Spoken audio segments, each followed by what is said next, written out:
Las misericordias de Dios se renuevan cada mañana.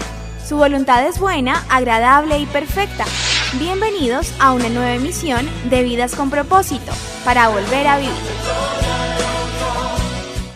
La persecución nunca ha hecho daño a la iglesia. La prosperidad, sí.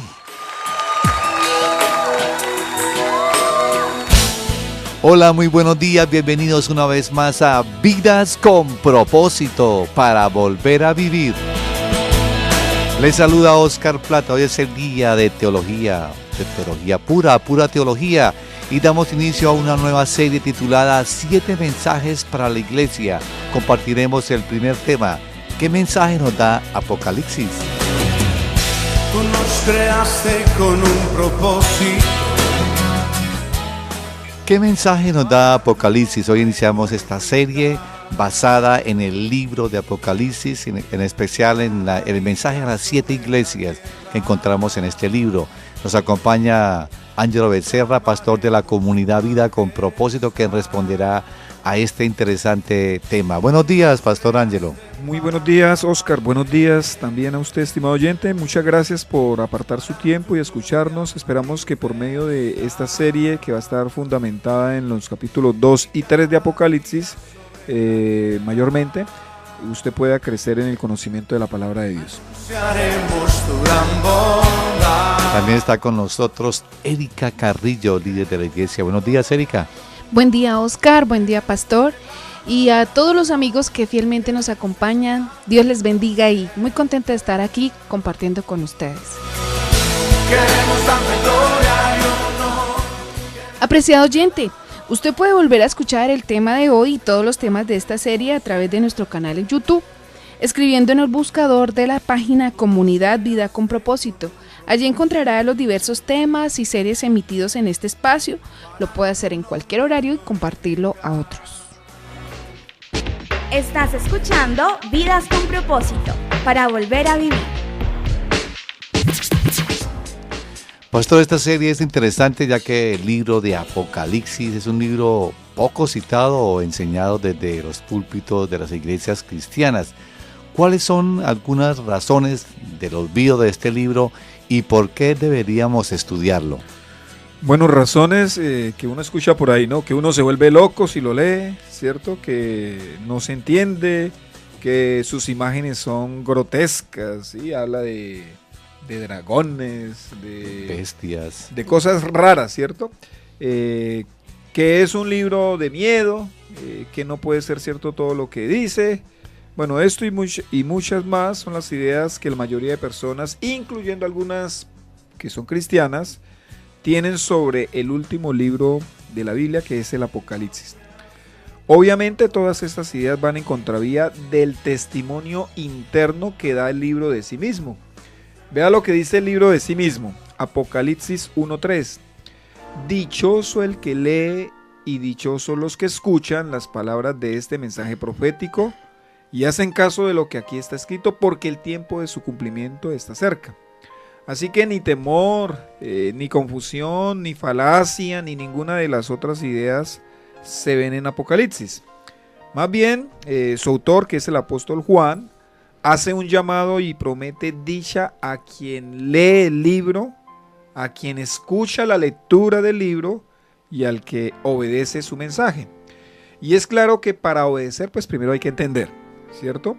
Así que contrariamente a lo que piensan algunos, el Apocalipsis es un libro que se puede entender, pues ya que cuando Dios habla, Él lo hace para darse a entender. La Biblia, que es la palabra de Dios inspirada e inerrante de nuestro Dios, nos permite conocerlo, sus propósitos, y en su parte final cierra con el libro de Apocalipsis. ¿Cuál es el propósito de este libro, pastor, y cómo fue recibido por sus primeros destinatarios? ¿A quién fue dirigido en el primer siglo? Bueno, Erika, permítame contestarle de la siguiente manera. Contrariamente a todas las ideas erróneas que se tienen sobre el libro, el Apocalipsis fue escrito con el propósito de mostrar que Jesús es el Rey de Reyes y Señor de Señores, que cumplirá fielmente su designio eterno, que su victoria final sobre el mal es inminente y que todos los cristianos de todas las épocas estamos en el equipo ganador. No importando cuánto tengamos que sufrir en nuestro presente. En medio de una gran ola de persecución, de sufrimiento y tentaciones, a hacer alianza con el sistema en el siglo I, digamos, eso es parte del contexto que estaba viviendo la iglesia en aquella época. Entonces Dios envió una carta a 7 iglesias en el Asia Menor para consolarlos, para animarlos, para llenarlos de un parte de victoria. Tal ese es el mensaje del Apocalipsis para nosotros en pleno siglo XXI. Así como fue de aliento, de fortaleza para ellos, pues también es para nosotros. Así que les animo, estimados oyentes, para que veamos el mensaje completo que nos brinda este fascinante libro. Pastor, revisemos algunos mensajes que están en el Apocalipsis para que los recordemos siempre y de esta manera nos adentremos en este fascinante libro. ¿Cuál sería el primer mensaje que nos da? Bueno, el primer mensaje podríamos decir que es el Apocalipsis nos da un mensaje de dicha. Vea lo que dice Apocalipsis 14:13. Entonces oí una voz del cielo que decía: escribe, dichosos los que de ahora en adelante mueren en el Señor. Sí, dice el Espíritu, ellos descansarán de sus fatigosas tareas, pues sus obras los acompañan. Pastor, permítame, le interrumpo un momento. El pasaje que usted acabó de leer nos habla de dicha. Explíquenos esto si los cristianos estaban siendo perseguidos en ese momento. Sí, suena como paradójico, ¿no? Dicha. El Apocalipsis es el libro de la dicha. Y es bien impresionante a quienes el Apocalipsis, aquí en este versículo que acabamos de leer, hace un llamado a estar dichosos. No sé si usted lo ve. Porque aquí dice que acá se le dice que sean dichosos o que deben estar dichosos a los que mueren en el Señor. A ellos se le dicen dichosos. Los cristianos del primer siglo debían sentirse dichosos de morir por Cristo, imagínense. Al parecer, cuando uno lee este pasaje en su contexto, uno nota que quien está hablando en este versículo, en este pasaje, es un ángel. Él es el que dice dichosos los que mueren en el Señor.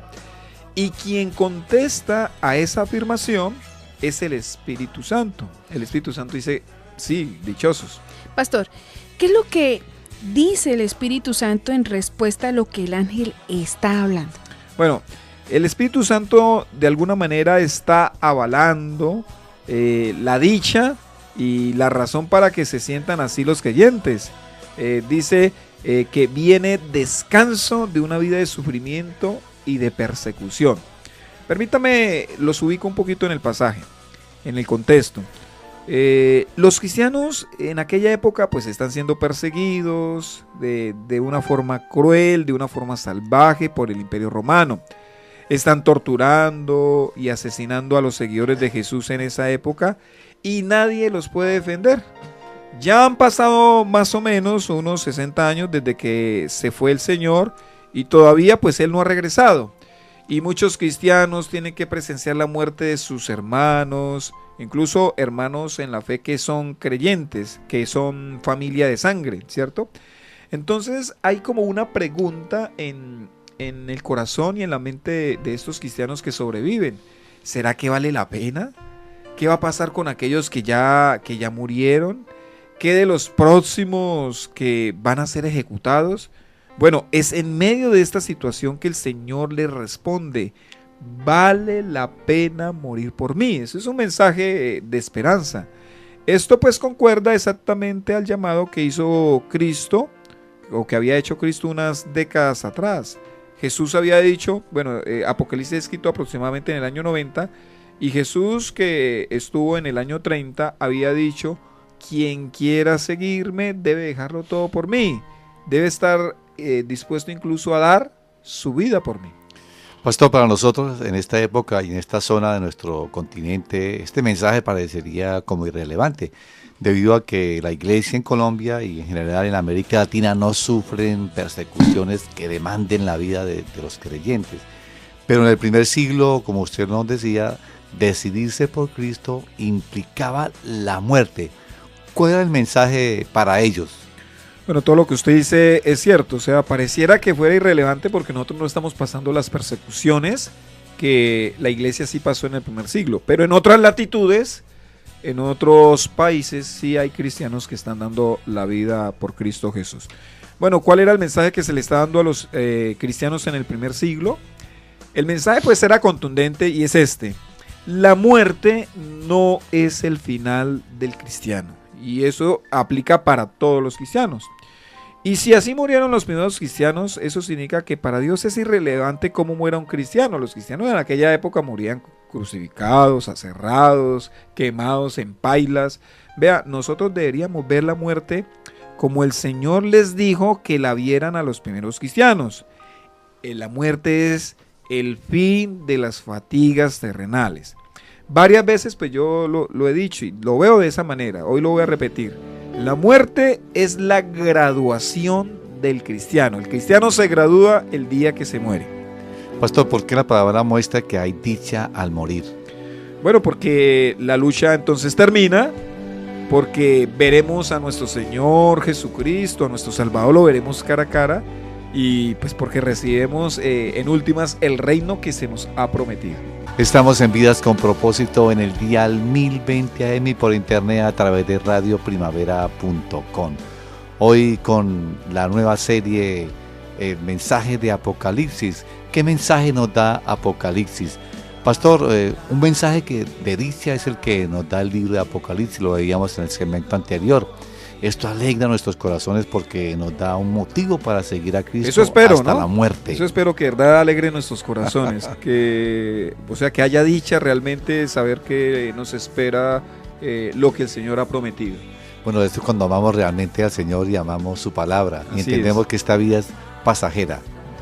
Bueno, pastor, ¿cuál sería el segundo mensaje que encontramos en el libro de Apocalipsis? Vea, el Apocalipsis también da este mensaje, un mensaje de fortaleza. Apocalipsis 2:10 dice: no temas en nada lo que vas a padecer.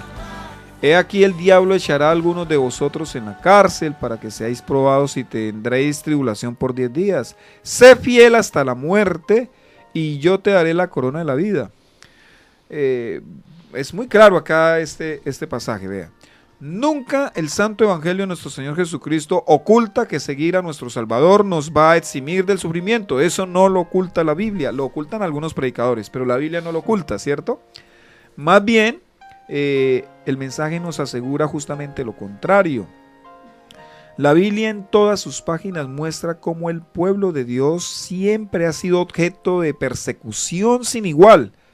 Israel en el Antiguo Testamento y la iglesia en el Nuevo Testamento han tenido que pasar por muchísimos sufrimientos. Y si uno se pregunta cuál es la razón para que Israel sufra, cuál es la razón para que la iglesia sufra, bueno, es su Dios. Porque seguimos a Dios, es por eso que sufrimos los creyentes.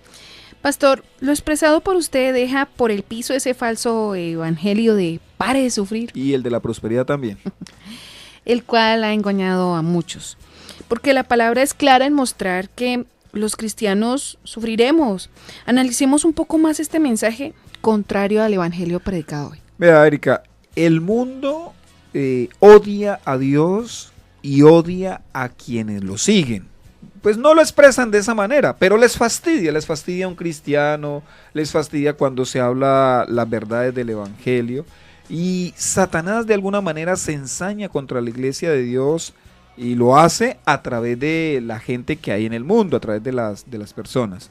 Pues fíjese, el Señor ya lo había anunciado, ya lo había profetizado.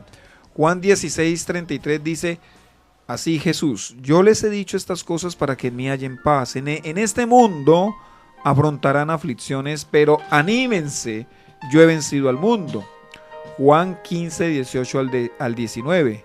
Si el mundo los aborrece, tengan presente que antes que a ustedes me aborreció a mí. Aquí está hablando Jesús con tremenda claridad. Si fueran del mundo, el mundo los querría como a los suyos. Pero ustedes no son del mundo, sino que yo los he escogido de entre el mundo, por eso el mundo los aborrece. Y el apóstol Pablo también escribió en 2 Timoteo 3:12 lo siguiente: Asimismo serán perseguidos todos los que quieran llevar una vida piadosa en Cristo Jesús. Esa es una promesa que también debemos reclamar para nuestra vida, ¿cierto? Filipenses 1:29 dice: porque a ustedes se les ha concedido no solo creer en Cristo, sino también sufrir por Él. Pastor, ¿qué le dice el Señor a su iglesia frente a los padecimientos? El Señor dice así, 2 palabras: no temas. ¿Y cuál es la palabra de fortaleza para que lo soporten? Sé fiel hasta la muerte. ¿Cuál es el propósito de los padecimientos en este versículo? Que nosotros seamos probados, así lo muestra el pasaje. ¿Y cuál es la recompensa para el fiel? Dice aquí que la corona de vida. Vea, note que la fortaleza precisamente se necesita es en medio de la habilidad.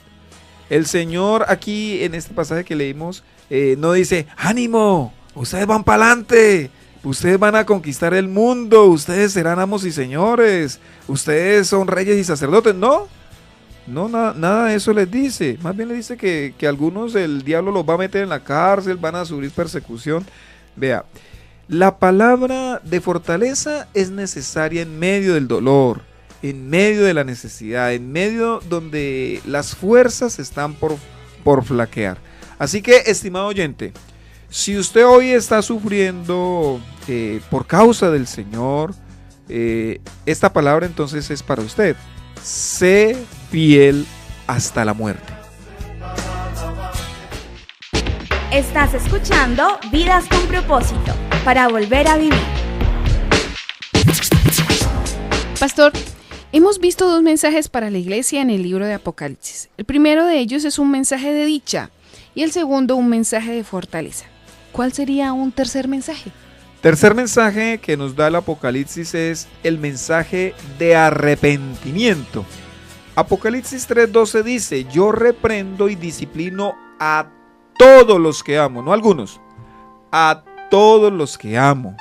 Por lo tanto, sé fervoroso y arrepiéntete. Vea, ¿qué pasa cuando se ve tanta presión, tanta persecución y tanto problema por causa de Cristo? Bueno, pues la tendencia humana es el abandonar la carrera, el desanimarnos. Muchos cristianos, en medio de su panorama tan caótico en el siglo I, pues estaban considerando muy seriamente abandonar su cristianismo. Era mucho más fácil pues adherirse a una de las tantas religiones que sí eran aceptadas legalmente en el Imperio Romano. Así que algunos cristianos empezaron a hacer como concesiones con el sistema. Ellos no tenían que ser tan radicales en su obediencia y lealtad a Cristo. Al menos esa era una tentación muy fuerte. Jesús podía ser Señor y César también podía serlo. Esa era como la tentación que estaban librando los cristianos en el siglo I. Pastor, ante este panorama, ¿qué les dice el Señor a aquellos que quieren agradar al mundo y también agradar a Dios? A ellos, muy claramente, el Señor les dice: arrepiéntete. Estimado oyente, ¿usted está haciendo concesiones con el mundo? ¿Usted está haciendo aproximaciones al mundo? ¿Usted está negociando los principios y los valores del reino de Dios? Entonces el Señor le dice a usted: arrepiéntete. Vea, esta palabra de arrepentimiento proviene del griego que es metanoia y significa un cambio de opinión, un cambio de propósito, un cambio de rumbo o un cambio de dirección. Esta palabra aparece en Apocalipsis 12 veces. Una y otra vez el Señor en este libro hace un llamado al arrepentimiento y se lo está haciendo a sus hijos. Es muy tentativo querer salir de la vía del dolor, eso le puede pasar a cualquiera. Es muy tentativo buscar un atajo que nos dé un respiro en medio del sufrimiento, pero el Señor nos dice: cuidado, arrepiéntete. Pastor, un mensaje para esas personas que hoy buscan atajos para evitar sufrir por causa de Cristo. Bueno, ese era un pensamiento reiterativo en medio de la iglesia perseguida del siglo I, ¿cierto? Buscar maneras de salirse del sufrimiento. Lo que les diría a estas personas que están buscando atajos es que consideremos las palabras que dice Paul Washer. Vea, Paul Washer dice lo siguiente, que a mí me ha servido en mi vida cristiana. ¿Por qué querríamos fama cuando Dios nos promete gloria? ¿Por qué deberíamos estar buscando la riqueza del mundo cuando la riqueza de los cielos es nuestra? ¿Por qué habríamos de correr por una corona que perecerá con el tiempo cuando estamos llamados a ganar una corona incorruptible? Yo creo que, bueno, este hombre que el Señor ha usado tanto en este tiempo tiene razón. Los cristianos hemos perdido de vista lo que se nos ha prometido. Efectivamente, las riquezas de este mundo son atractivas, eso nadie lo puede negar. Efectivamente, querer escalar y tener posiciones en este mundo, pues es una tentación grande y nadie lo va a negar. Pero lo que promete el Señor permanece para siempre. Lo de este mundo inevitablemente se acabará. Cualquiera, yo creo que debería entender eso. Pero muchos cristianos están envueltos en las cosas de este mundo porque se olvidaron del mundo venidero, se olvidaron de lo que el Señor promete, se olvidaron de la gloria, de lo eterno, de lo que permanece para siempre. Muchos cristianos precisamente están haciendo concesiones con el mundo porque se olvidaron de las grandiosas promesas que nos esperan. Yo a veces pienso que es que ya no las creen. Yo a veces pienso que algunos cristianos no creen en el cielo, o que les parece que es un cuento de hadas, porque están tan enfocados en vivir en este mundo que pues salta a la vista que ya como que abandonaron la fe. Así sigan yendo a la iglesia, así sigan orando, pero están tan centrados en este mundo que uno duda que crean en el venidero. Pastor, el pensamiento que yo cité al inicio del programa también es del pastor Paul Washer. Dice: la persecución nunca ha hecho daño a la iglesia, a la prosperidad. Sí. Siguiendo con lo que usted está comentando, vemos que a través de la historia precisamente es la persecución la que ha fortalecido la iglesia, pero la época, los tiempos de prosperidad es lo que nos lleva precisamente a una falta de compromiso y a centrar más nuestra vida en este mundo. Pero alguien entonces podría pensar que nosotros deberíamos vivir siempre en escasez y en necesidad. ¿Cuál sería un equilibrio en este aspecto? Mire, la persecución tiene algo bonito y por eso yo creo que Dios la permite. La persecución nos lleva a depender de Dios. La persecución nos lleva a buscar a Dios. La persecución, no la prosperidad. Y no es que estemos satanizando la prosperidad. Pues yo creería que si alguien es próspero y en verdad está buscando a Dios y en verdad ama al Señor, en verdad utiliza esa prosperidad que Dios le da para bendecir el reino de Dios, para que el reino de Dios se extienda, pues yo no tengo ningún problema con eso. El problema es que la prosperidad tiene la capacidad, así como la persecución tiene la capacidad de llevarnos a depender de Dios, a buscarlo, como que a orar más, a suplicar, pues la prosperidad también tiene la capacidad de relajarnos, porque cuando yo tengo prosperidad, pues ¿para qué oro? ¿Sí? Si yo tengo prosperidad, como que no tengo esa necesidad de estar buscando al Señor. Cuando yo tengo recursos y cuento con todo, pues ni siquiera le pregunto al Señor si es su voluntad cualquier cosa. Yo la hago, simplemente pues yo puedo hacerlo. Entonces, digamos que una prosperidad mal manejada lleva a que el corazón se enfríe, como que la fe se debilita. Igual también la persecución se corre el riesgo de que la persona abandone, de que la persona dude del amor de Dios y se ensañe contra Dios, juzgue a Dios, cuestione a Dios porque está permitiendo la persecución. Las dos cosas son nocivas, sino que ha sido más nociva la prosperidad en la historia de la iglesia. Uno ve que cuando la iglesia prosperó, como que empezó a cambiar sus valores, los principios del reino de Dios. Entonces, tenemos que hacer una revisión de cómo nosotros estamos viviendo, cómo estamos asumiendo. Si el Señor nos está permitiendo sufrimiento, bueno, cómo estamos asumiendo ese sufrimiento. Si el Señor nos está permitiendo prosperidad y bendición, cómo la estamos asumiendo. Si desea comunicarse con nosotros, nos puede llamar al teléfono 310-212-4602, 310-212-4602, y mañana continuamos con la segunda parte de este tema, el mensaje que nos da Apocalipsis. Gracias por escucharnos y deseamos que pasen un día